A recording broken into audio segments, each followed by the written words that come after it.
Galmada waxay yareysaa madax xanuunka.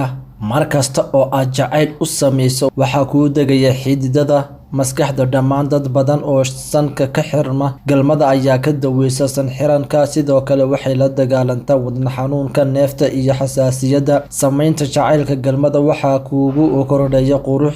Saynisyahano ayaa ogaaday dumarka guursada fursadna u hela samaynta galmada jirkooda inuu soo saaro qadar badan oo estrogen ah, wuxuuna timaha siiyaa iftiin iyo dabacsanaan ama jilcinaan. Galmada waxay ka mid tahay ciyaaraha ugu ammaanka badan dunida. Samee jacaylka iyo galmada in badan si ay u xoogeystaan murqaha jidhka. Galmada waxa ay yareysaa finanka maqaarka ku dhaca dhididka. Galmada kadib wuxuu nadiifiyaa daloolada maqaarka.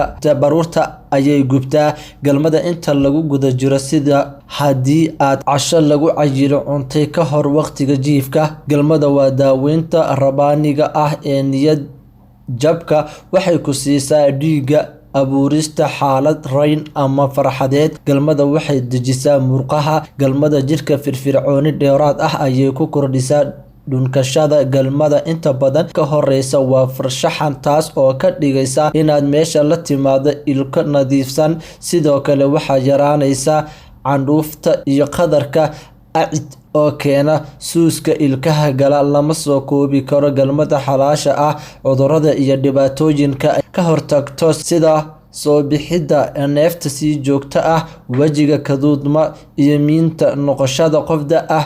Ogow, faa'iidooyinkan kaliya waxaa helaya lamaanaha guurkooda iyo galmadooda xalaal tahay, eebbe weynana uu raali ka yahay. Galmada xaaraanta ah waxaa laga dhexlaa cudurro aad u fara badan iyo caro eebbe fadlan ka digtoonow. Daraasadan ku saabsan galmada fadlan sheer gareey oo la wadaag asxaabtaada ama muneeshan dheh qof aad jeclaan lahayd inuu ka faa'iideysto. Ha iloobin inaad like saarto si aad ula socotid barnaamijyadeena kale mustaqbalka. Mahadsanidin. Ha iloobin haddii ay jirto dhibaato galmad la xiriirta oo aad ka sheekeynayso, nala soo xiriir. Mahadsanid.